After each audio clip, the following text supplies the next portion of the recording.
Bill Geiger. Paper Bitcoin summer, summer of Phil. Which one is it? Well, every summer is summer of Phil. So this summer, I think, is Paper Bitcoin summer. I'm enjoying it quite a bit. I think it's a really unique time in Bitcoin, the Bitcoinification of Wall Street, if you will. It's not my favorite topic in the world is the financialization and all that, but it is pretty wild to me to see the explosion of Paper Bitcoin summer. Yeah, I should have known. When I wrote the piece, Bitcoin is the great definancialization, that there would be some financialization of Bitcoin before fiat ends and then true definancialization happens. But I wouldn't say I was wrong about that. It's just, after Pierre wrote Speculative Attack in 2014, we should have known that this was inevitable. And maybe that wasn't going to take this form, but it's also perfectly logical. So I love it. Wall Street and all the kind of financial markets around the world, they feel like they're dipping their toe into Bitcoin right now, but Bitcoin is a black hole. And so actually they're kind of crossing the event horizon without even realizing it. So I'm a huge fan of all of these different products, but yeah, I think it is a short time period where Bitcoin is going to be rapidly financializing before, to your point, to your paper, things rapidly definancialize. Yeah, I love that it's drawing people in like Jim Chanos, and that there's probably a bunch of people in TradFi that are looking at it saying that this is all a scam, and what they don't realize is that the bottomless pit of fiat and the arbitrages in the fiat world is actually what's creating it. If that capital is going to go to somewhere, better to go to Bitcoin than some zombie company that was going to be extended just by the fiat system. So. Absolutely. And I was looking at a chart, I think it was Crucius's chart of, Bitcoin at $2 trillion as an asset class. And then the different financial markets that are, 100x the size of Bitcoin. And somebody plotted all of the different Michael Saylor preferred stock products that he's launching and how it taps into these different markets. And I think that's really fascinating. It's just Wall Street, getting sucked into the Bitcoin black hole. They think they're in charge, but we'll see. Yeah, it was interesting. I listened. There was a podcast that Michael Saylor did where he was in person. There were I didn't recognize guys who were interviewing him, but when he basically gave a 30-minute explanation of how they basically unintentionally stumbled into this whole dynamic, and that it was also, and he connected the ideas of why Bitcoin's volatility was particularly attractive to these markets, and that it really wasn't a grand, it wasn't an idea that he had when he started getting, interested in Bitcoin and got orange pilled. It was something that they issued a convertible bond, and then through that process realized that there was this whole arbitrage opportunity to suck in and tap more capital. So totally. And I think what Bitcoin is doing right now to a lot of markets around the world, and I think you've spoken about it, you've written about this, a lot of markets are kind of zombie markets, right? They're running out of steam, and that's why the money printing has to just continually happen, because it's just like they can't get the growth that they need.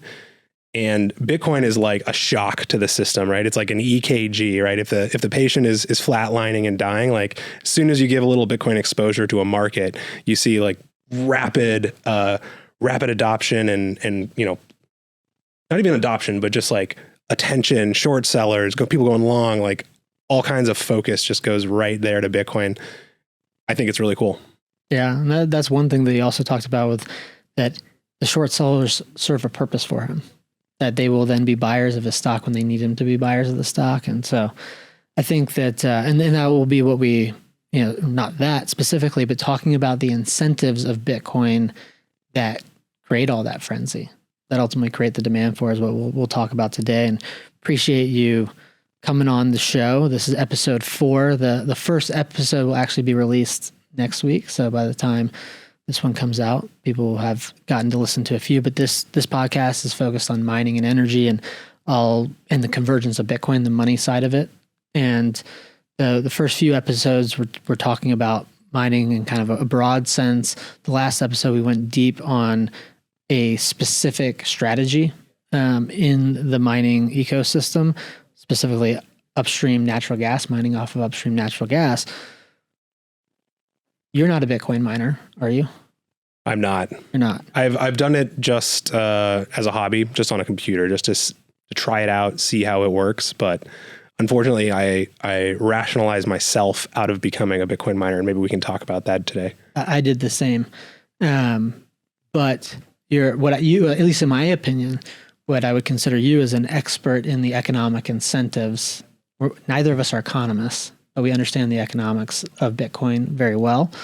And I think that one of the things that is easily lost in the Bitcoin mining sphere, particularly for people who are legacy energy professionals that see Bitcoin solving problems in the energy sphere, that those make sense. But then when they zoom out and then relook at Bitcoin and what is creating all of this demand for power, they then get relost because they can't connect those things. So I think, and this won't be the only discussion on the incentives of Bitcoin, but I think, I think you had written an article back when we were still both at Unchained. I also think that you were my first hire at Unchained. Potentially, yeah. I mean, I got the job, in 2019. I just DM'd you on Twitter. I think I actually had heard you on either What Bitcoin Did or TFTC, and just reached out to you,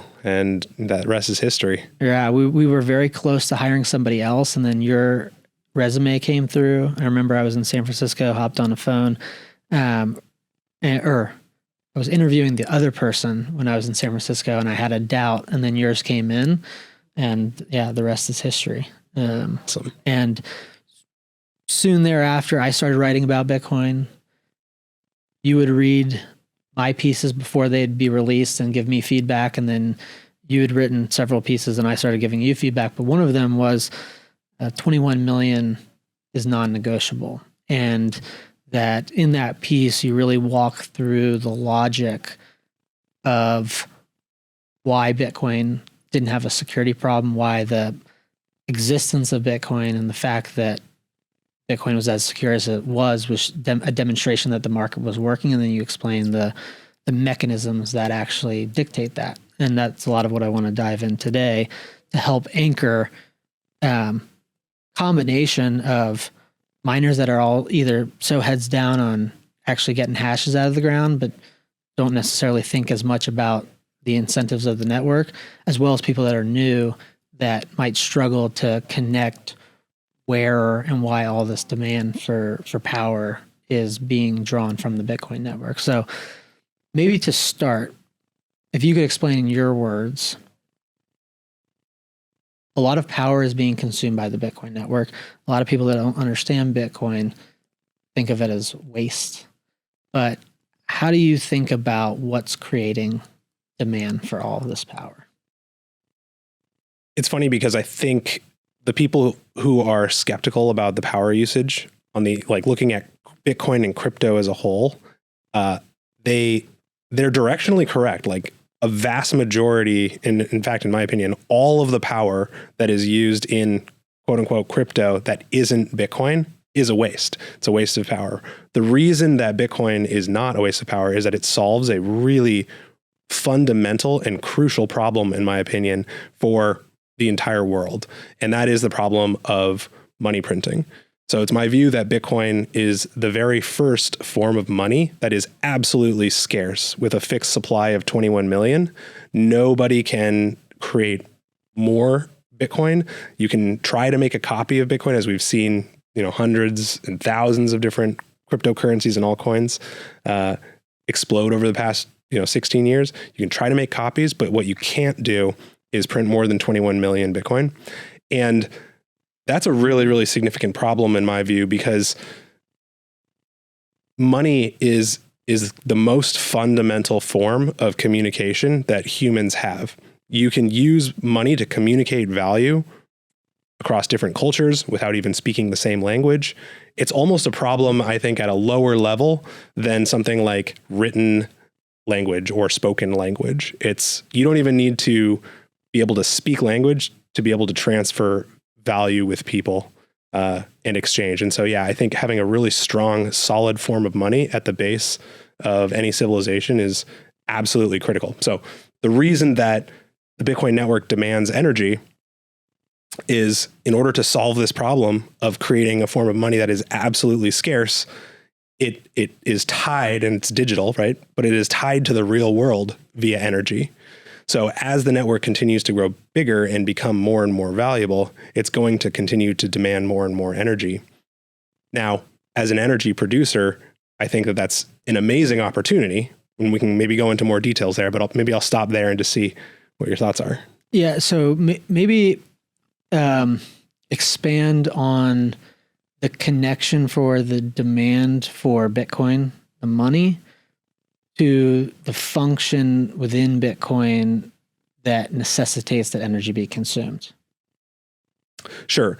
So there's different ways. So when Bitcoin was created, the way that it was issued out into the world was via transaction processing every 10 minutes via a block. So a block of transactions is processed every 10 minutes. And in order to process that transaction, you need real world electricity, and you need that in the form of hashes, right? So if you're a Bitcoin miner, if you will, you have to connect your computer, you have to use energy to generate numbers in order to solve a block and transact and process transactions. So the energy demand at a fundamental level is for issuing the 21 million coins out to the public and processing transactions. And then ensuring that anybody in the world can do that, and that valid transactions functionally can't be reversed. That's right. And one of the ways that you describe it from the energy producer's perspective, or the Bitcoin miner's perspective, is that the reverse side of that is that they're selling their electricity to the Bitcoin network. Do you think about demand being created by the network itself as one aggregated source, or demand being created by miners? How do you think about the relationship between the source of demand, the underlying fundamental? So the energy is demanded by the network, and the network is made up of people who save in Bitcoin, people who engineer Bitcoin miners. It's made up of people who run full Bitcoin nodes. It is the Bitcoin network. And the reason that all these people do these things is, again, they want a form of money that they can save in that they know cannot be printed, right? So that's where the value is like this fundamental value of 21 million. And then there's an entire ecosystem of people that are demanding Bitcoin or using Bitcoin in different ways, kind of at the to gain access to that 21 million. And then the miners, right, are just one component of that. And when I say that they're selling electricity to the network, I always think of miners not really as their own. I don't think Bitcoin mining itself is its own industry, right? Like hashing on a computer by itself is not really important. And as I mentioned before, like for all of the other cryptocurrencies that are using energy to hash and process blocks, I don't think it's important because they're not solving a problem. With Bitcoin, I think it's extremely important. And yeah, I view it more as Bitcoin mining is more of a component of the energy production industry, or a tool that any energy producers can use, and less of, hey, this is an entire industry that needs to be sprung up. Like I think of ASIC chips more as, a demand response tool for energy producers, like similar to a battery, right? But you can flip it off, on and off with a switch, and there isn't any energy that's lost through transportation with Bitcoin miners. And so, yeah, I do think, I think it's really, Bitcoin's a monetary revolution, but it's also an energy revolution. Yeah, I agree with that. It's one of the other reasons why I'm pursuing this initiative to host this show and record these episodes, is that as first and second derivatives, Bitcoin revolutionizes both money and energy. And I also see, I think over time, Bitcoin mining will go closest to the points of generation and will likely be paired with generators themselves. And that doesn't mean just on-grid generators, but wherever power is generated. Talk about, one of the aspects that makes this work, because one of the ways that I think about it is that this demand for energy to secure the Bitcoin network and its fixed supply is an entirely new segment of demand for power that didn't previously exist. And if we thought about legacy money systems, there's derivative uses of energy, like the Fed uses energy to waste resources, or gold miners, consumed a lot of energy to get gold out of the ground. So there've always been derivative uses of energy at higher orders to make monetary systems work. Bitcoin's the first where there's a direct use for power. Right. The second thing what I want to ask is the way that people are paid for electricity in the Bitcoin network is permissionless. They do the work in advance and they get paid without any counterparty risk. Can you talk to just that dynamic and why that is important to the integrity of the system working? Yeah, and I think there's a lot to unpack there. But the first thing is it's not just important to the integrity of the system, but it's important for energy producers, because now you can go out into, a green field and start generating or capturing energy and immediately monetizing it from anywhere in the world, right? There's nothing that can stop you from producing energy and then monetizing it almost instantly. And one thing that you mentioned just about the Bitcoin network and how it's like directly tied to energy production, I think it's important. The Bitcoin network does demand energy, but it always demands the absolute cheapest energy available. And so there's a lot of situations as an energy producer where, maybe you're overproducing energy, or, the demand for people to heat their homes or whatever is not quite where you anticipated it. So yeah, you're overproducing in a given period of time. What's amazing about this is for all the energy that you couldn't sell to people and deliver to their homes, yeah, you can just instantly monetize to the entire world of people who want to save in Bitcoin. Yeah, I think like making that connection that because it's one aggregated source of demand, I think, and you made this point, which is it's like everyone's taking the same price. Yep. Regardless of where Bitcoin mining is occurring and those hashes are occurring, they're selling to one aggregated source of demand that is setting the price of power. So the miners are functionally all price takers, and that creates this incentive that they're all taking the same price, that the cheapest source wins. Talk about if you could, maybe in terms of maybe where I'm steering is towards the permissionless nature of Bitcoin and its censorship resistant, that, why it's important that anybody selling power to the Bitcoin network or selling electricity via hashes gets paid without there being counterparty risk, like to the actual integrity of the system anybody being able to plug into it, as well as nobody being able to censor the network. Well, I think there's a component or a property of money that until Bitcoin came around wasn't really well defined. And I think its neutrality is really important for a good form of money. And I think gold is extremely neutral, right? Like as long as you have a gold mine nearby, you can harvest it, mine it out of the ground. And that was one of the properties that Bitcoin also adopted, which is that as long as you have connection to the internet, as long as you have energy, you can now start participating in the Bitcoin network. You don't have to go out and ask permission. So I think a good counterexample here is something like the proof of stake cryptocurrencies. So the most popular one being Ethereum. In order to actually mine in Ethereum or process transactions, you essentially need to get permission now, because you have to have a certain amount of money in order to participate. And what's cool about Bitcoin is you don't have to, outside of very basic equipment, you don't need really anything to get started.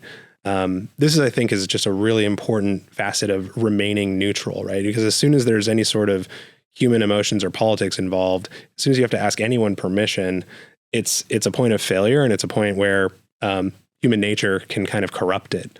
And so, yeah, super important that regardless of where you are in the world, as long as you have inexpensive computer hardware, access to the internet, you can participate without asking permission. We've seen places like Venezuela, where they went through really serious currency crises. You see Bitcoin miners spring up all over the place, and they become kind of like black market Bitcoin miners. We've seen it in China as well. But yeah, it's really important. You know, people want to be free. People want to be able to save without, permission and oversight. And yeah, I think just for the long-term strength and security of the network, it has to remain open, permissionless, and give everybody the ability to get on board. One of the concepts which we kind of came up at a surface level, but I want to spend a decent amount of time talking about, because this is one of the key parts of the piece that you had written, I believe in 2020 or 2021, about why there is always a profit incentive to generate hashes and functionally sell those hashes or sell the electricity to the Bitcoin network. And so I want to kind of have a back and forth here, but this is where we'll risk losing some people, but we'll try to, kind of go down into the weeds and then come back up to relate it and make sure it's relational. But I think this is a really important idea that you put forward, because it will then go into the next part of what I want to discuss around the nature of Bitcoin's security model. This is one piece of it, but a key aspect of that, and we'll get into Bitcoin's fee market and its long-term mechanism to pay for power, to pay for security. Explain best you can this idea that there is always profit incentive to produce power, secure the Bitcoin network, and what that mechanism is and how it works. Sure. Very deep question. So I'll even start at a super high level and talk about what was frustrating me at the time and why I chose to write this article. And I think the thing that that was bothering me was that there was a lot of people, outside of Bitcoin trying to sell their cryptocurrency or whatever, or just, cast fear or uncertainty on Bitcoin.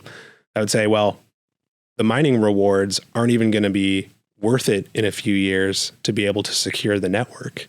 And that just never sat right for me, because Bitcoin's whole kind of mining and issuance and transaction system is its own market, right? So it operates, and it operates completely regardless of, any US dollar or Bitcoin price in any other currency.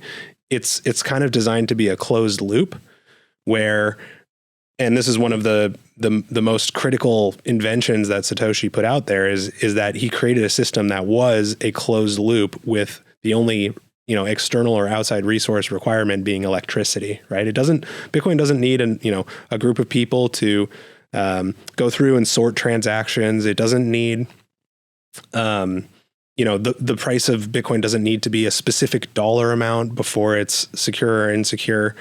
The security and the energy demand of the network scales linearly with the value of the network.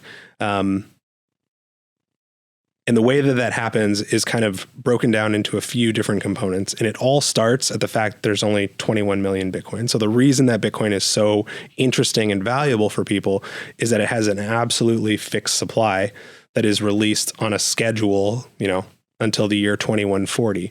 So you might think like, okay, well, at some point, no more Bitcoin is going to be released in these blocks. How is it going to secure itself? You have to kind of dive a little bit deeper beyond that to find the answer. But it's in a few different ways. So first of all, a block of Bitcoin transactions is made up of a Coinbase reward, a block subsidy. That's the issuing of the money. The issuing of the 21 million. The issuing of the 21 million. And then transactions and transaction fees. So as people make transactions in Bitcoin, they include a little tip to have their transaction prioritized and processed. So a block of transaction is a specific amount of data. It's a specific size. And so if you want your transaction processed in the next 10 minutes, you need to include a tip to say, hey, this is a really high priority transaction for me. And then as miners are going out and processing these transactions, they're looking for the transactions with the highest fees, right? So that they can include it in the block and get the largest reward. Now, another really, really important component to kind of keep everything on track without Bitcoin itself being able to keep track of time is this idea of the difficulty adjustment. So as computers get better, right, you would assume that, okay, the blocks are going to be easier and easier to find, and you'll find them faster, faster, and faster. The difficulty adjustment is, and technically it's a little, over my head, but it looks at the average of the last set of blocks that were found.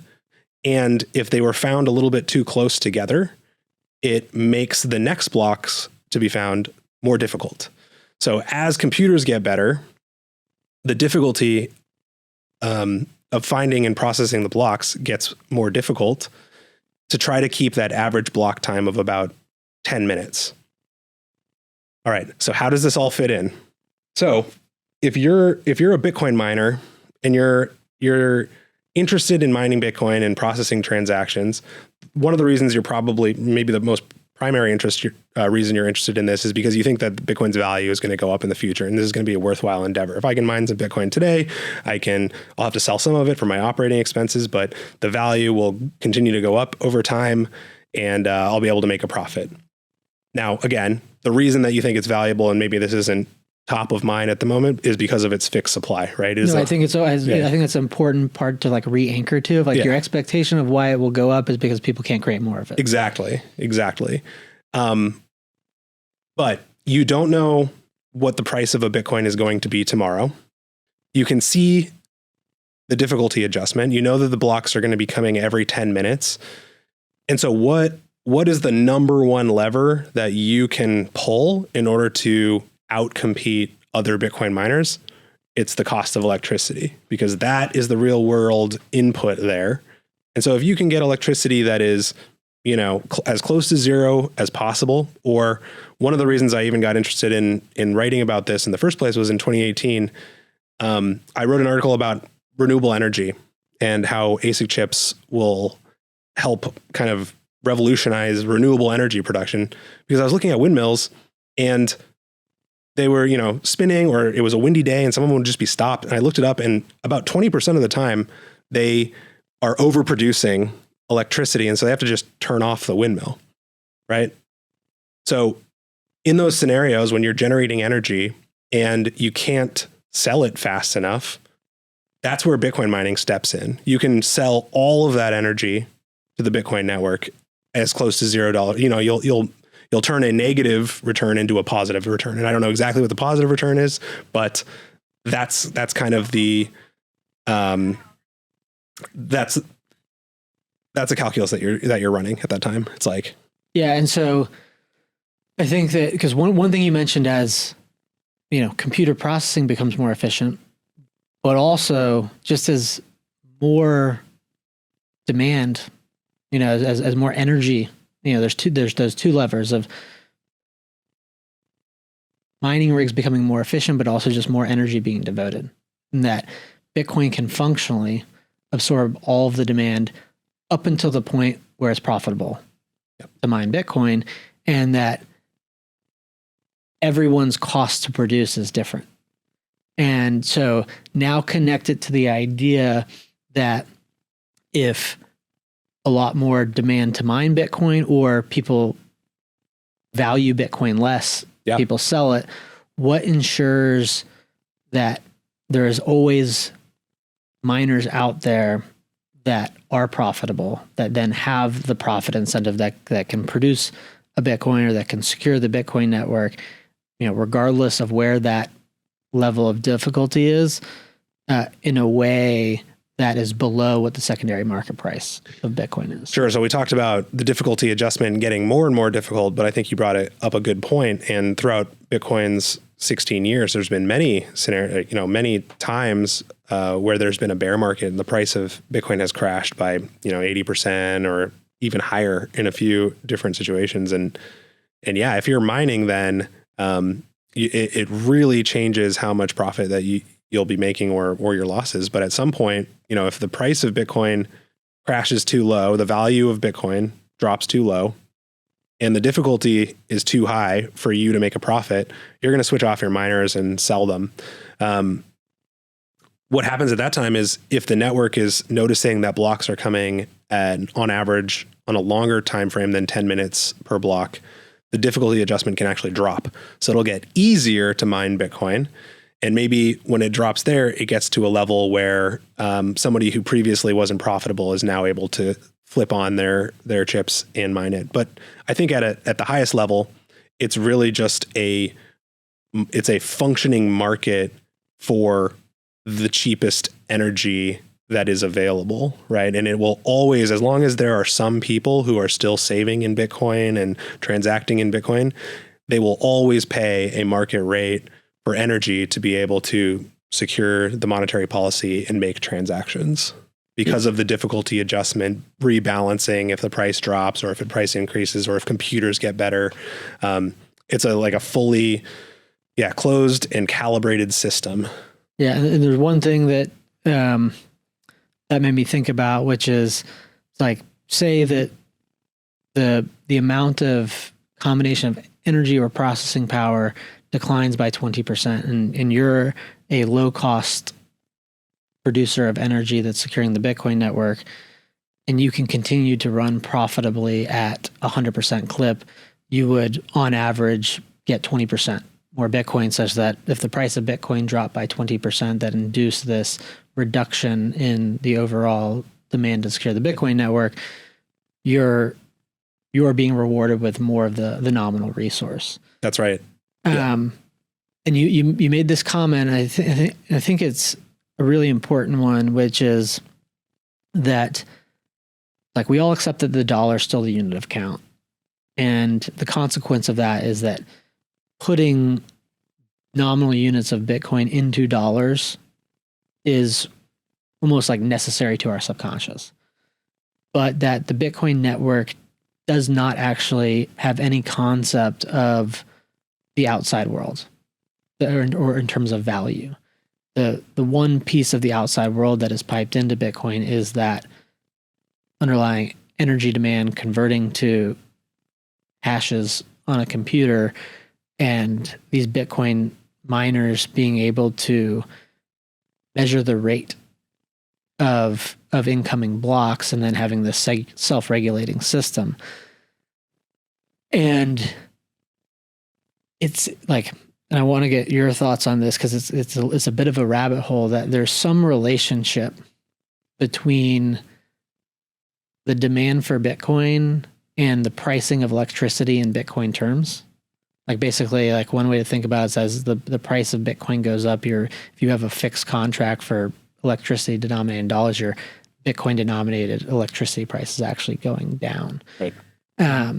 But if you could, like, talk about that, like the dynamic of, and again, with that, and I mean, well, it's impossible not to get into the weeds, but this idea that miners are all independently able to determine what the difficulty is without relying on single sources of truth.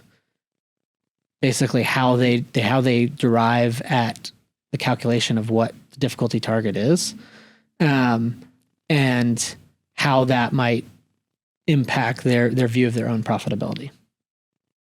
Sure. So everyone in the world is able to run the Bitcoin software on a relatively simple computer at home, and you just download it. It syncs the entire history of transactions.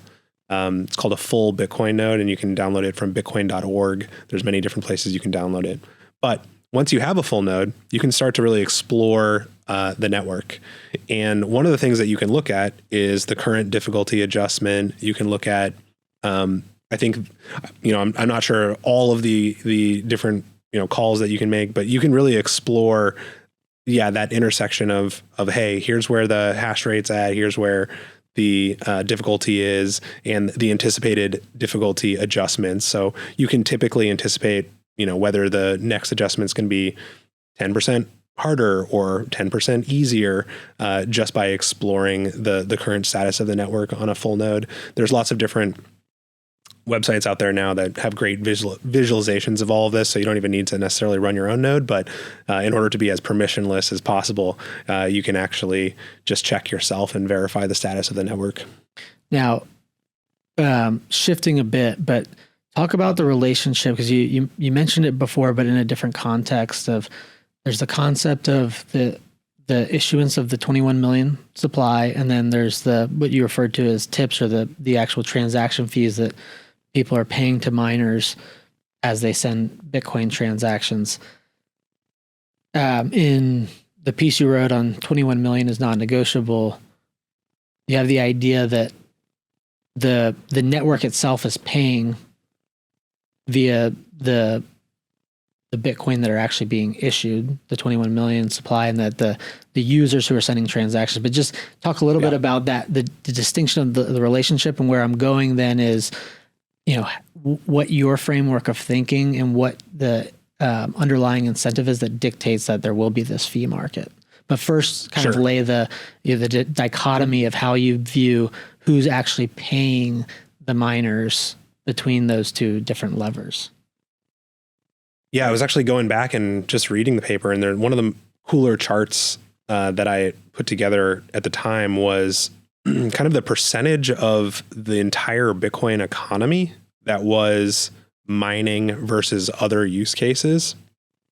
So now, mining is just one of many different facets of the Bitcoin economy, and it makes up a very small percentage, overall. Like, mining is still, of course, extremely important, and it's probably, orders and orders of magnitude larger than it was even 5 years ago when I wrote about it. But as a percentage of the overall Bitcoin economy, it kind of continues to either get a little bit lower or is kind of like stagnated around like a few percent. But that wasn't always the case. So for the first 4 years of Bitcoin, mining Bitcoin and the issuance of the tokens into the economy was like 60% of the Bitcoin economy. It was mostly just hobbyists that were mining Bitcoin to play around with it. And so over time, the issuance gets less and less important. And what becomes more and more important is that people are using Bitcoin for transactions. And now, the question is always like, well, how many transactions do we need to have for Bitcoin to be safe? And again, I kind of point back to, well, we have a functioning market, and we don't have to worry about the specific number of transactions or how full a block is, because if the value is demanded more, the network is going to demand more electricity, and there will, with the difficulty adjustment, will always make it profitable for somebody to mine Bitcoin. And then the opposite is true as well. If the value crashes, it'll demand less energy.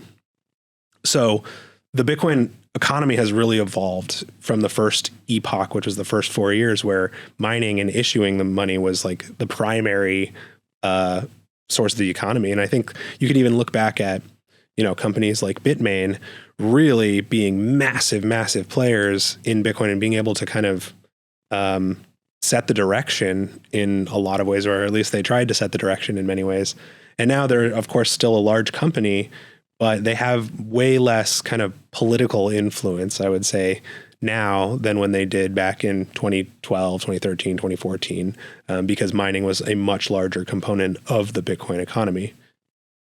I guess for the second part, it's hey, how do we ensure that Bitcoin always remains safe? What I think about now is I think about the block subsidy, the block reward, as value that all the savers in Bitcoin are paying every 10 minutes for people who are sending transactions, right? So it's almost like a subsidy. by just holding Bitcoin right now, and with Bitcoin being issued into the economy, every 10 minutes where, the savers are accreting a little bit of value and subsidizing the production of that next block. So I just think of it more of as like a block subsidy that everybody is paying right now. And over time, it continues to be a smaller and smaller subsidy. And so the burden of the fees just goes to the people who want to send the Bitcoin. So instead of a kind of socialized system right now, it just becomes more privatized. And as long as anyone is sending transactions, the market will find the right fee for somebody to then want to go and sell energy to the Bitcoin network. So I was going to go one way, but then you said something that made me think about just zooming out to the high level again before I go deeper down the rabbit hole is connect the relationship between the enforcement of the fixed supply to this mining process and the reason why cost in your mind is important to, say, the integrity of final settlement of a Bitcoin transaction, or just it's like if someone's kind of tracking, but then they suddenly wake up and they're like, okay, wait, but why is all this power needed? Just like reinforce that side of like how as miners are following along with this schedule and hitting difficulty targets, which is an esoteric concept in itself, how they're also enforcing the fixed supply at the same time, and how when transactions are sent, why they can't be invalidated once they're validated.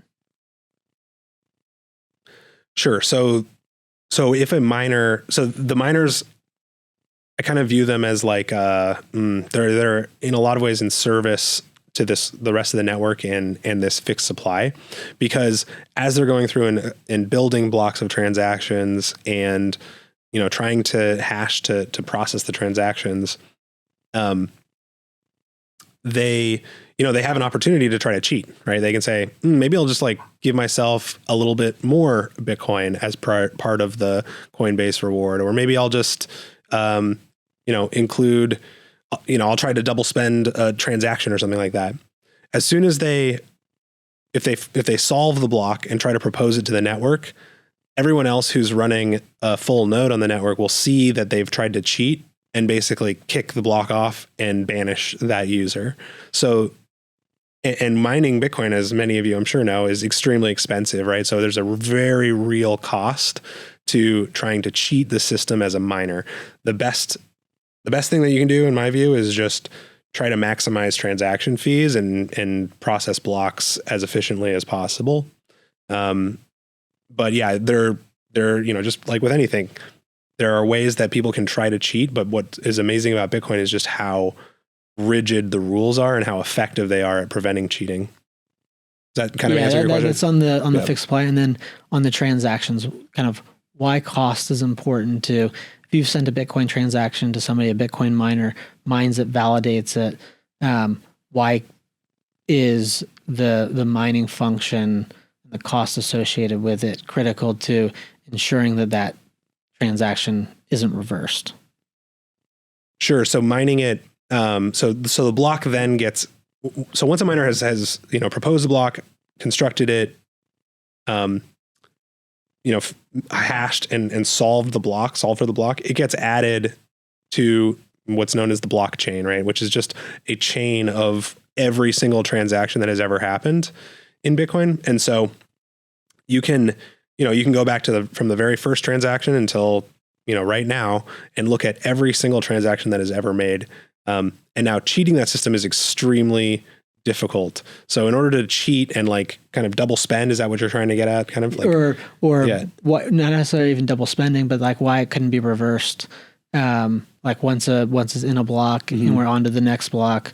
Yep. So as soon as the block is solved and it's valid, right? So I talked about when you try to cheat and you have an invalid block and it gets kicked off, as long as it's valid, it spreads out to the entire world in seconds, or even, probably less than a few milliseconds, right? And so every single node in the entire world is now verifying, hey, yeah, this block looks great. I'm adding it to my database, and now I'm not going to accept any invalid blocks. there's a lot of different kind of theoretical attacks when it comes to mining, and there's times where somebody will mine a block on one side of the world, somebody will mine a block on the other side of the world, and they're both valid. And then in that scenario, it's really like whoever mines a block that is subsequent to either one of those blocks, where that chain becomes kind of the source of truth. But yeah, this is, I think it kind of gets a little bit in the weeds here. So that's fair. And where I was going though, then to connect for people is like, hey, you referenced the year 2140, maybe it's 2139, depending on how much power gets devoted to the network and the rate at which. But when there's zero Bitcoin, newly Bitcoin being issued, or another contract that you have is that they're all already issued. We won't go down that rabbit hole, but that the miners are still at that point in time enforcing the fixed supply, and all will be left is the transaction fees. Right. You previously mentioned the concept of a full block.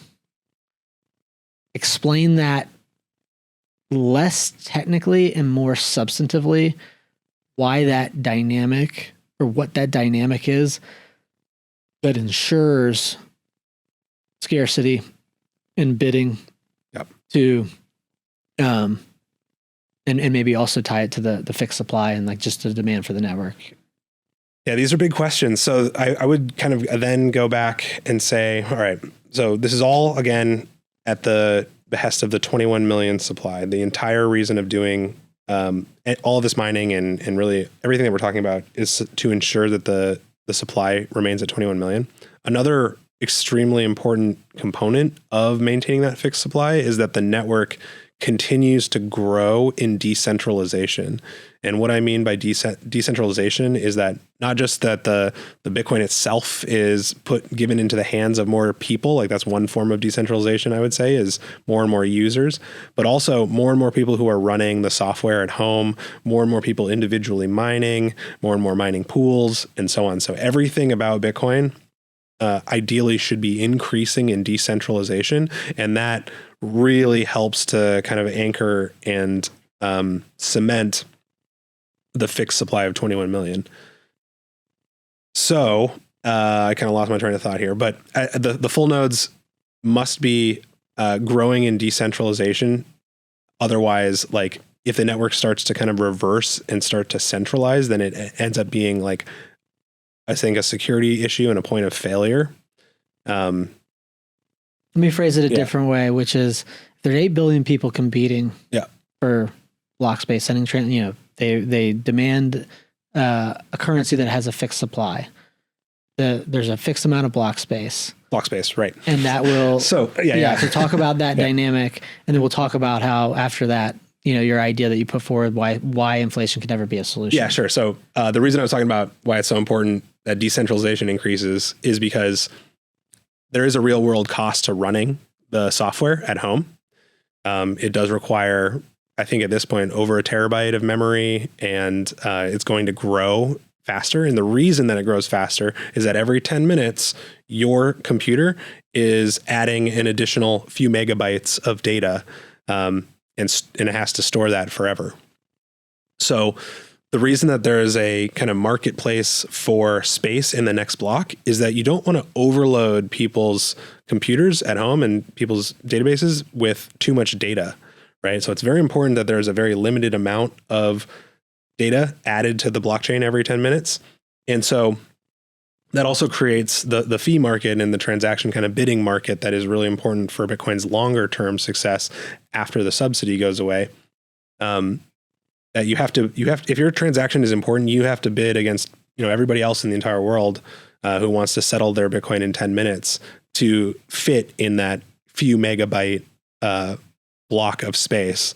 And yeah, this is something for me that I think is just absolutely critical, is that we maintain a really small, like as small as possible block space, and try to engineer our way around how we can cram more value or more transactions or more data.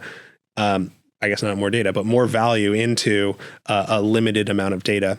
And it's again, going all the way back, so that we can help secure the supply of 21 million by ensuring that Bitcoin continues to decentralize in every way possible, and people running the full software at home and being able to validate and review transaction is an absolutely critical component of that.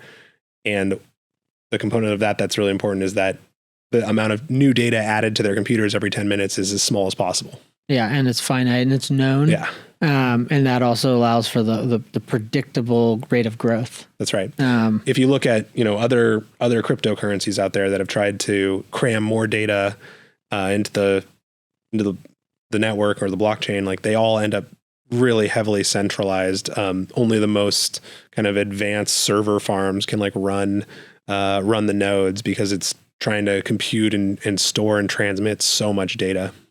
So there's two typical lines of, for lack of a better term, FUD of concern. And this could be people that have been involved in Bitcoin for a long time that are Bitcoin miners, or it could be somebody who's looking at Bitcoin for the first time that's considering mining Bitcoin or just owning Bitcoin and trying to grapple with the integrity of the system.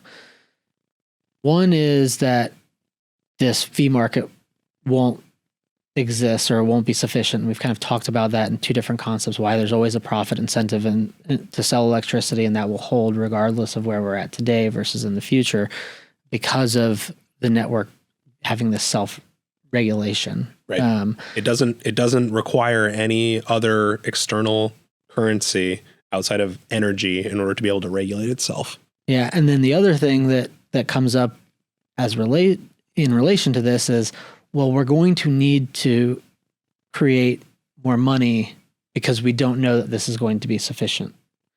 So in the piece that you wrote, you specifically talked about why inflation can never be a solution to this problem.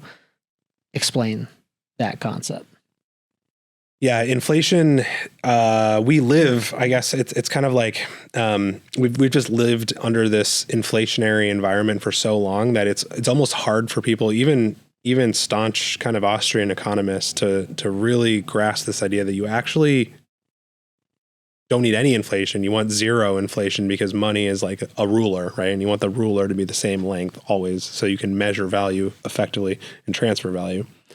But there's always a few folks who just think that, okay, well, I'm feeling nervous personally about, transaction fees not being quite enough. Like, what if we just add a little bit more Bitcoin, to the block rewards and just change it a little bit over time, add a little bit of inflation. And this like would throw the entire system out of whack. Because again, we're doing all of these things in order to support the fact that Bitcoin has a fixed supply of 21 million. The entire reason that we're here talking about this is because Bitcoin has a fixed supply of 21 million. If you start tampering with that, the entire network gets out of sync. There's been many cases of people who tried to tamper with very kind of minimal aspects of Bitcoin that ended up being seen as a totally separate currency. And this would continue to happen in the future, but whenever you tinker with it, there's a split, and then economic actors have the option to hold both, sell one, sell both, and so on.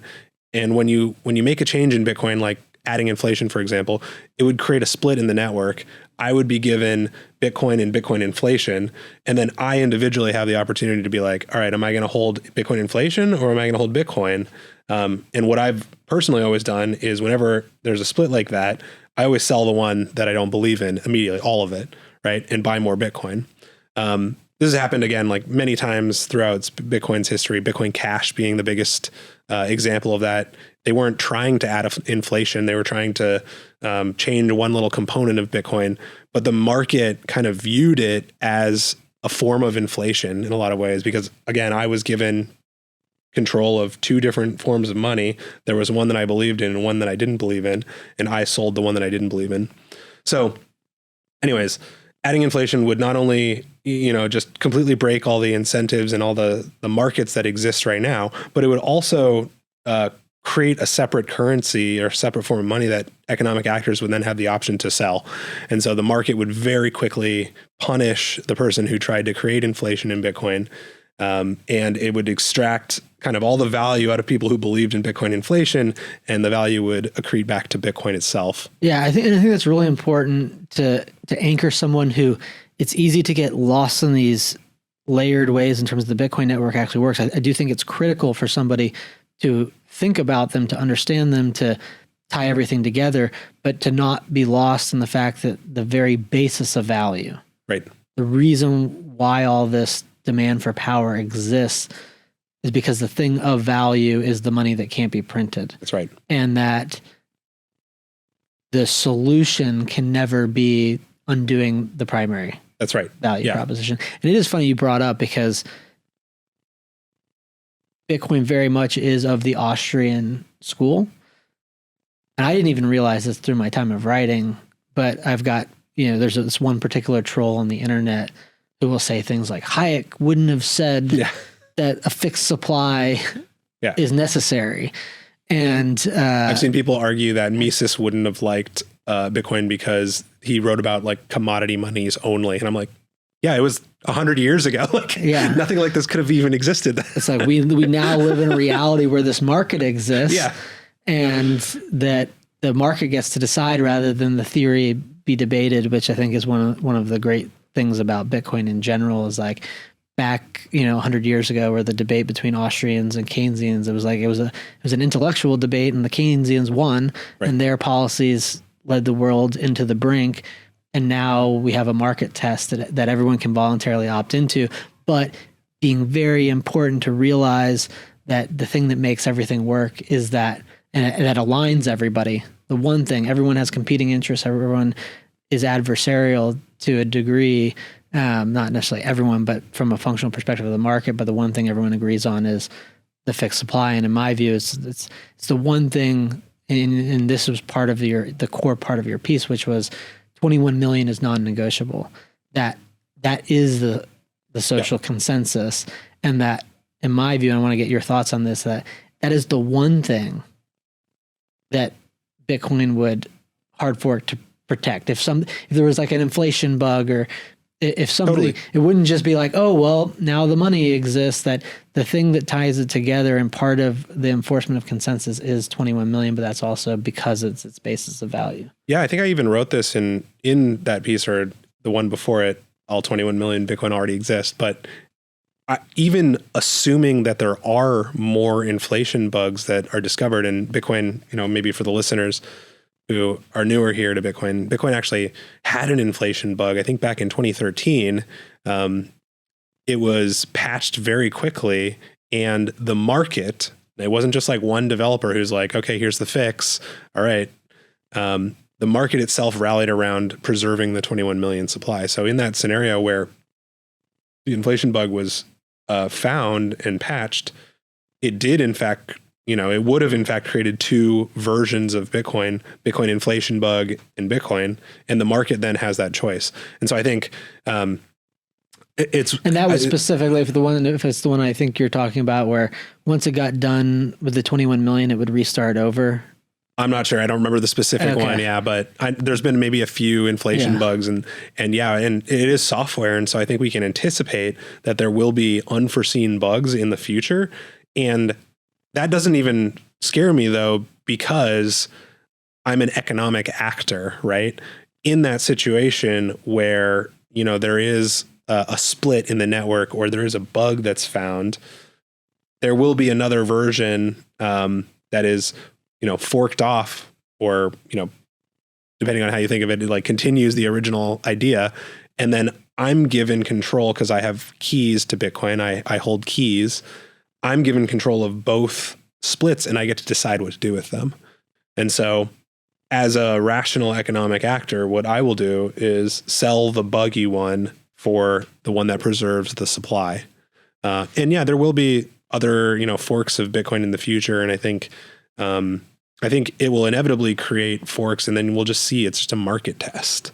Yeah, I think, and I also, it's similar how I think about it. And then for anybody evaluating, it's like, hey, 99 out of 100 people, would they opt for the one, for the version of Bitcoin that preserved fixed supply versus any alternative. Yeah, I think this whole, and I already touched on it briefly, but really one of the most critical events in Bitcoin's history was when Bitcoin Cash forked off of Bitcoin, and there were two very similar but competing versions of Bitcoin that existed at the same time in the free market. And the reason that that's so important is you can kind of just run that. First of all, we saw what happened, like very rapidly, Bitcoin Cash tanked in value relative to Bitcoin. And now it's not even, I don't even, it's like a minuscule fraction. It's essentially dead. There's it's still a dead people network out there that swear. Those poor souls. But contrarians till the very end. But you can just see like all of the hash power moved over very quickly, moved over to Bitcoin. There was still quite a bit amount of hash power on Bitcoin Cash, but it was all subsidized by the kind of proponents of Bitcoin Cash. And they could only do it for so long because you really can't outlast economic reality, right? Yeah, and it's an important concept of that was the market set a value on one versus the other, and that connects into that idea of what the market is willing to pay for power. That's right. Right. And that the market, Bitcoin increasing in value, or if there's a split or someone proposes a change and one is ascribed more value than the other, then it is a pure economic demand for power. And if you have a fixed cost functionally as a producer, as a miner, you are going to mine what the market values the most. Absolutely. Yeah. You'll see very quickly the value in the, subsidy, if there's any subsidy remaining, or the transaction fees that are being paid. And yeah, that will dictate, a good business decision there. Yeah. And I tend to agree. I'd have to give it more thought in terms of singularly, was that the most important? I don't know if it was the most. I don't know, but like I was like Bitcoin had just started to click for me at the time. So I was more of an outside observer than I'd say an active participant in the debate. For sure, I was not, but observing it and then looking into the future, there hasn't been a contentious hard fork yet. And my assessment is it was like there was change Bitcoin versus not change, and that even though it was something that might have been marginal. I mean, there were good arguments for why it wasn't marginal. It wasn't marginal for me, but like in the grand scheme of things, it wasn't like they were trying to add inflation to Bitcoin, which would be a way crazier change in my view. Right. But that once, if it were established that you could change a core rule, then you follow that down the path. It's, well, we've set a precedent, and how do I know something more significant isn't going to change? There's always going to be a future bigger emergency. Yeah. Now, and this is kind of along the same lines of conversation, but we might need to connect it for folks. I'll ask the question and maybe then elaborate, but it says, does the Bitcoin network need to, quote, create more use cases for Bitcoin to drive fee rates? And I think when people talk about, well, we need more monetary use cases, I'm not 100% sure what they mean other than create more transactions. How do you think about like the engineering of Bitcoin or potential debates around changes to Bitcoin as it relates to creating more demand for Bitcoin? Like the relationship between changing the surface area of how Bitcoin works for this idea of creating use cases or demand. Yeah, that one's it's funny. It's like I can give my opinion on it, but I think that's just it. At the end of the day, it's an opinion, and everybody has their own kind of opinions there, right? And it's like, we need to create more use cases. No, we don't need to create more use cases. If you individually feel like you want to create a new use case, like go for it. But there is no real we here in Bitcoin. Like I think a lot of people think that there's a small group of people who kind of control everything, and I still don't believe that that's the case. And I definitely don't think that any one company or individual is going to be able to have the political sway to generate more demand or different types of demand for Bitcoin. I think people, it's funny. It's like, you know, in the national forest or whatever, right? You have these beautiful, you know, in the redwoods, you have these massive trees or whatever, and somebody like carves like, you know, Phil was here on one of the trunks. I think it's just like humans kind of have this desire to like, you know, leave their mark on something. And I think it's kind of what I think of when I think of like the whole ordinal debate from last year or whatever, where it's just like the blockchain is this beautiful redwood and it is so pristine and glorious. And like, yeah, somebody's going to want to come up and just carve, you know, whatever ordinals were here, and you can't really stop them. It's not what I would choose to do. I don't think that like architecting new and different use cases for Bitcoin outside of it just being a great form of money is required for it to succeed beyond our wildest dreams. But like, I know that my opinion there isn't going to stop somebody from doing it. And so I don't know.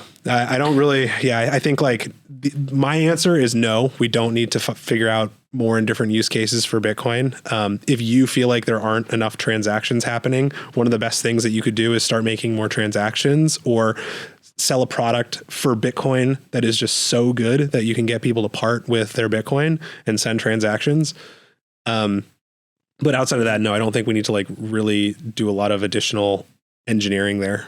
Yeah, and I think it is good to reinforce that there is no we. Right. Yeah. And that it is the market.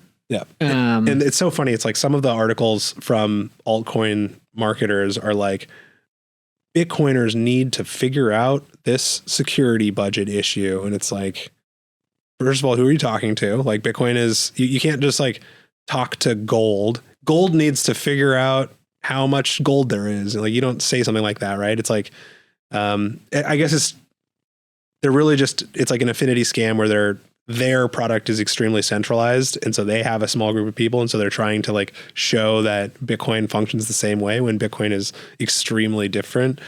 But yeah, it's kind of like pissing into the wind. Like Bitcoin needs to do this. It's like, all right. Yeah. And so with that kind of framework or heuristic that there is no we, and realistically, you can control what you can control. You know, if there's a fork of Bitcoin, you can sell it. If you're running a node, you can run certain code. That the market does have in different ways, a decision-making mechanism. How do you think about the risks of centralization in Bitcoin to the integrity of the economic incentives? Because it is both true that there is no we and you're only in control of I. Yep. And that could be selling goods and services for Bitcoin and sending Bitcoin, deciding to pay in Bitcoin. Like there's a lot that you're in control of, but that there still is this market mechanism that adds up.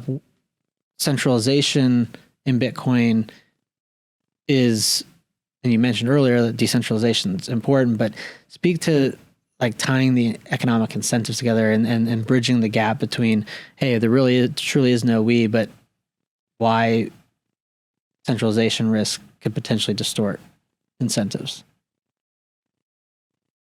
Yeah, or if you don't see risks, then it's like centralization is in any form, I think, is a big risk in Bitcoin. And so when we're thinking about like more use cases of Bitcoin, that's the use case that I want to see totally eradicated. Is like somebody who's trying to co-op or centralize Bitcoin. Like the more engineering time and energy and resources we can focus on eliminating those kind of like centralization choke points, that's where I think, I would spend most of my time if I could, engineer Bitcoin. That's what I would focus on, is like different ways to increase decentralization, because decentralization it's so funny. It's not binary at all. It's not like you are centralized or you are decentralized. It's very much a spectrum.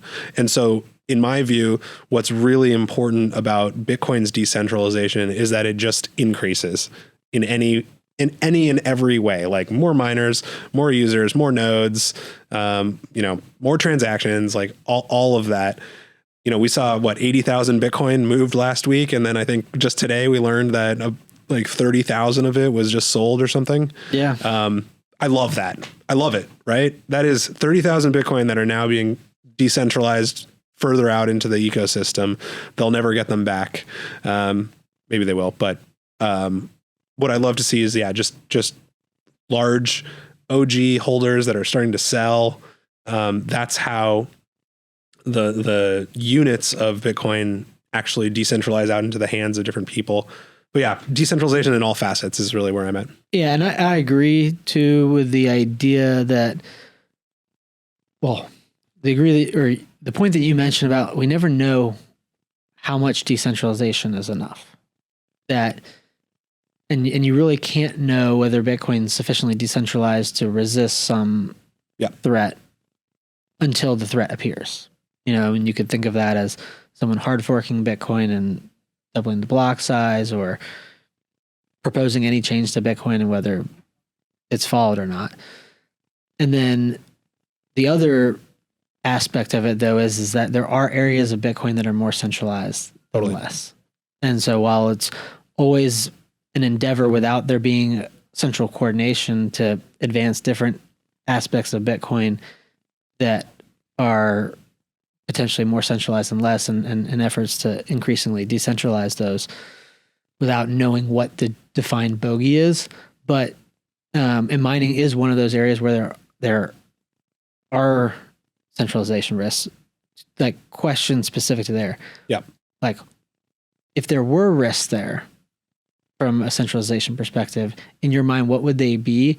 And then also, like, what makes you sleep at night that doesn't cause you to lose sleep because you understand the incentives of Bitcoin, why you think the incentives of Bitcoin are secure despite those potential risks.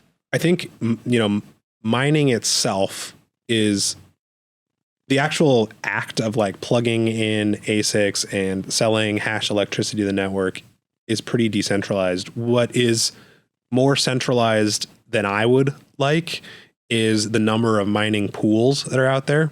So the way that it works, right, is if you have a single computer, single ASIC, and you want to mine, you point your hash rate towards what's known as a mining pool. And the mining pool is the one that actually constructs the block and says, all right, here's a block that we're all going to be working on. Your individual computer chip is going to be focusing on processing that block. So there's a very limited number of mining pools out there, and they're set up in different ways with different payouts. And I think what I gather is that we've kind of settled on the best way to pay out individual miners, or at least like the most practical way to pay out individual miners. The problem is you're trusting the mining pool to actually be honest with the transactions that they're including in their block. You're trusting them to not be taking like a bunch of fees on the side to put a transaction in that you might not have really wanted included, or you might not have wanted to spend your electricity on. And there are a lot of the mining pools are kind of under the control of just a few different like larger organizations. So I really think there's a lot of good work being done to decentralize that right now. Stratum V2 is the one that I'm most familiar with, and I would say I'm relatively unfamiliar with it. But the way that I understand it is that with Stratum V2, you individually can construct your own block and then contribute your hash power, but still be able to contribute your hash power to a mining pool, a pool of ASICs, but you're able to really define what goes into your block. So I think that would be a tremendous help for decentralizing mining. What allows me to sleep like a baby today is that the actual ASICs, the chips themselves, and the places that are running the Bitcoin mines are extremely decentralized. And if they catch wind that a mining pool is trying to stiff them on fees or is acting maliciously, they can very quickly point their hash rate to another mining pool. Again, I wish there were more mining pools. Well, yeah, I mean, where I was going to ask there, if there's few mining pools, That seems to be the crux of it. It's like this idea that you can change, but if there's relatively few and they're in coordination, is it practically? Yeah, I think that's a good question. I think, I think if there was enough of a suspicion that the mining pools were behaving maliciously, it would be relatively straightforward to set up your own mining pool. It's just, again, the mining pools are pretty well understood how they function and how to best operate them. I'm sure, I'm way oversimplifying there, but because it's permissionless, you can still set up your own mining pool and start pointing your hash rate there. These are big problems, but they're not catastrophic problems. Like setting up a mining pool is not a huge barrier to entry in the worst case scenario. But yeah, I do think that the engineering that goes into kind of decentralizing mining pools is very valuable right now. Yeah. And one of the ways I think about it, I want to get your thoughts on this, is that there's a view of it that it's always the marginal next block and I can switch. And so the perception of the risk as a Bitcoin miner or somebody that isn't Bitcoin mining that is a stakeholder in the network because they own Bitcoin, it's like, well, if one becomes compromised or and that might be siphoning off fees that are out of band and not properly rewarding the miners that are actually hashing, but it also could be running different versions of the software and it's effectively or not including specific transactions. Yeah, there's this parallel to, if you have your Bitcoin at Coinbase is running the node for you and they're basically deciding what's yours and not. And you might say, hey, there's the rule of law and, I should be able to get to choose this after the fact. But if they make a decision, you're in this position of weakness. And if it's your funds, if it's your life savings, it's all or none. Right. With Bitcoin mining, there's this view that it's not the same because it's the marginal next block. And if something happens that we could change, but do you see a parallel there, of like the individual hashers pointing at the aggregation point being the pool, and the, holder and the incentives with someone like an exchange in Coinbase? I got to say, I think using a custodian for Bitcoin is a significantly higher risk for your Bitcoin than mining pool centralization. I think, but it's predicated on the idea that you could switch, and what if you functionally couldn't at the time that you needed to, in the sense that you might be able to change, but what if all of the large mining pools are in coordination, such that changing doesn't really have the impact that you were expecting it to? Like, is it then more similar? I know that like there's always going to be a difference because you have some option, but like if they have your Bitcoin, they have your Bitcoin. Right. I know it's never going to be the same acuteness, but yeah, it's a tough hypothetical, right? Because like, okay, so all the mining pools start colluding and don't include a transaction. Like, again, in that situation, there could be a time period where you just say, hey, I got to turn off my chips and like not devote any hash rate to this. During that time, it's a couple weeks or whatever, maybe you spin up a mining pool and say, all right, here's a mining pool. We're Stratum V2, we're verifiably honest or whatever. I think you would see rapid adoption there, right? Because it's like, again, that's where the kind of human politics come into play, where I don't think that Bitcoiners and miners around the entire world are just going to sit and let a few organizations corrupt the system, right? Forever, right? Yeah. Like one of the things I'm getting at is like, do you think that, and there was a quote, I don't need to, or I'll read it because it's the same thing that I would have said. Yeah. The thing where it's like, as a result of fixed rules, fierce competition, increasing scale, and specialization, Bitcoin mining becomes more decentralized over time with further increased security. Yep. Mining pools, in my mind, have become more centralized over time, which is, again, I would have had the same exact view of you. And it's like, the thing that I would have expected to happen has not, and it is difficult to see how, in that idea that like one individual making a decision doesn't influence it. Is it something like a Mt. Gox for the pools that incentivizes this distribution where greater risk is ascribed of like the tail risk that forces a cleansing of the system in a more decentralized version? Or do you think that, people look forward and say, hey, it's not in any of our incentives for this degree of centralization to exist as miners, and force the change prior to some risk? I think it happens before.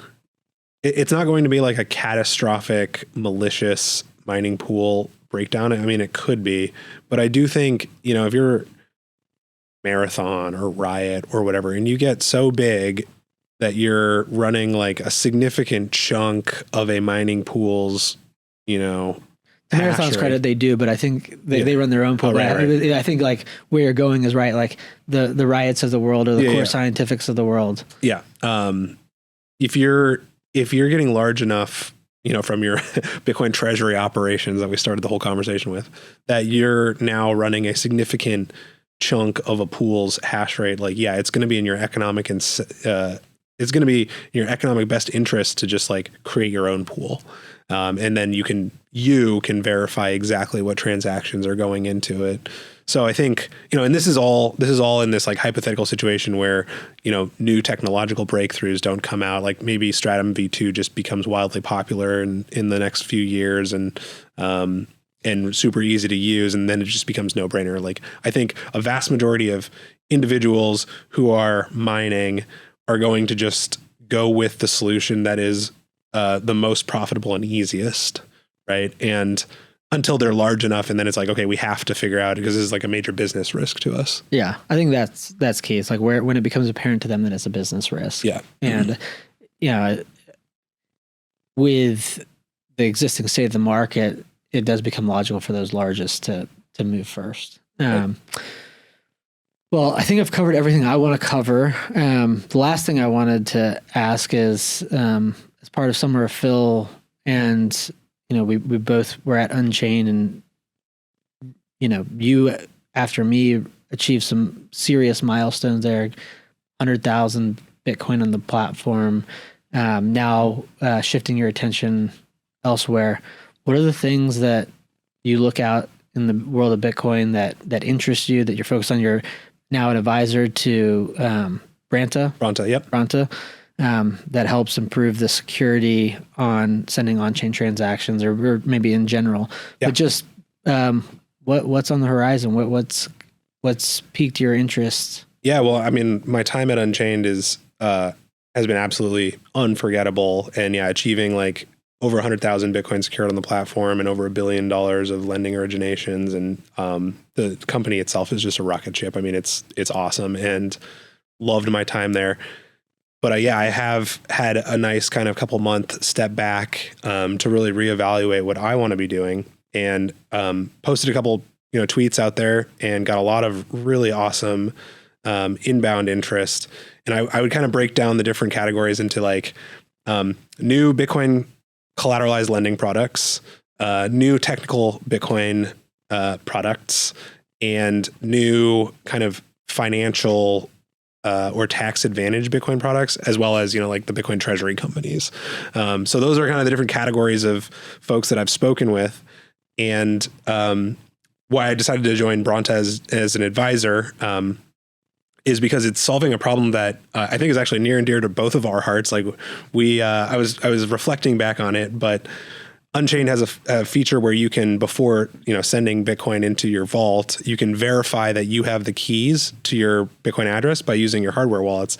And one of the reasons that we worked on this together back in like 2020, I think, is because there was a big discussion at one of the early Baltic Honey Badger conferences about malicious browser extensions swapping Bitcoin addresses. And so we're like, okay, Unchained was already very secure at that time, but adding the ability to actually confirm offline that you have your address and you can see that you're about to send to your real address and not some attacker was a really awesome competitive advantage for Unchained.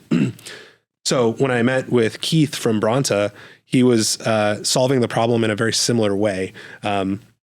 Bronta it gives you an additional verification before you send Bitcoin transactions around that the address that you see on your screen is valid. Now, it's never going to be quite as strong of a verification as confirming that you control the keys to your address with an offline hardware wallet. But the problem with just confirming that it's your address is that when you want to send to somebody else, it's like, well, how do you confirm that address right? And that's is near and theirs? dear to us working at Zappright of bridging this gap to be able to make payments more secure. Yeah, exactly. So I met with Keith, and this is just a problem that I've been really passionate about, having brought address verification or helping popularize it at Unchained. And he was solving this problem in a really novel way for both inbound and outbound transactions on mainnet and Lightning. The first release is actually available now. It's a pretty lightweight and privacy preserving release, but essentially at the moment that you're about to send the transaction, you'll have a button that says verify with Bronta. Whatever company you're working with, they'll at that time, ping Bronta's servers with an address, and then Bronta will verify that it is valid and show you, yep, this is a valid address or no. And specifically what it's designed to protect right now is like 0-day exploits and browser extensions. There's a more kind of robust product that Keith is envisioning. But yeah, even the first version of it is just like a really great double check before you're moving around transactions. I think of it,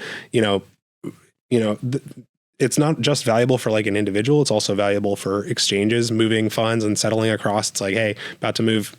I keep using 80,000 Bitcoin, but that's kind of the topic du jour. You're about to move 80,000 Bitcoin. When Michael Saylor wants to move his 600,000 Bitcoin, that's right, off of an exchange and into the keys that he controls, he's going to need. Well, yeah, he'll want to confirm that he holds the keys, and then any other verifications that might be available to him is probably worth just doing a double check, and that's where Bronta comes in. So yeah, really excited about that service, and Keith is a rock star. I've met him a few times, and like we're really aligned on this problem, and so yeah, I was happy to join as an advisor.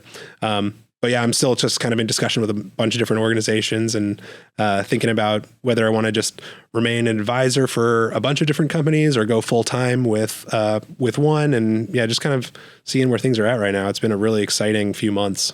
Well, I was trying to take a break, and then I was like, got too excited.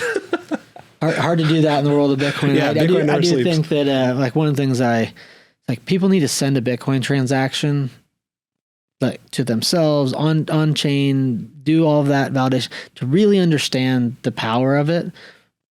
But then as you're getting more active and you're actually sending real value around versus just tests, it's you got to know, it's a learning process, and it's almost the more you know, the more you know, and that drives this idea of why Bitcoiners are so adversarial in their thinking to create solutions that help make these problems that are daunting more consumable. Yep. So and I think it's awesome. I think it's funny. An old client at Unchained, he called sending Bitcoin transactions like the pucker factor. Like you always just have like, okay, I have like your blood pressure is going to spike a little bit. Like, especially if you're moving around, real amounts of value on, for yourself or on behalf of your clients. Like you just want to make sure that you're verifying through every channel that you have available, right? So if you're looking at a browser and you're about to send your life savings, like check the address on a mobile app, check the address with Bronta, check the address on your device. Before I left, Unchained actually implemented confirming via email as well. So when you see a confirm on device button in Unchained, you can also confirm via email. You get a little email, but all these different verification channels are just really, they add up to feeling a lot more confident that you're not getting, attacked or scammed. Yeah. And I think, particularly if you ever send to River or Strike, there's no way to do that, know, and it's not because of any faults of their own. It's just if you can verify it if you have the keys, but if you don't have the keys, that you need to rely on tools like Bronta. So that's right. That's awesome. Well, Center of Hash episode 4, Phil, thank you for coming on. And I probably need to bring you back on to dive into some of these concepts again at some point in the future. Absolutely, Parker. Thanks for having me, man. And it's funny, you're in Bitcoin for long enough, it's inevitable that you're going to start a podcast. Inevitable. So I'll have you on my podcast next year. Perfect. All right, that's a wrap.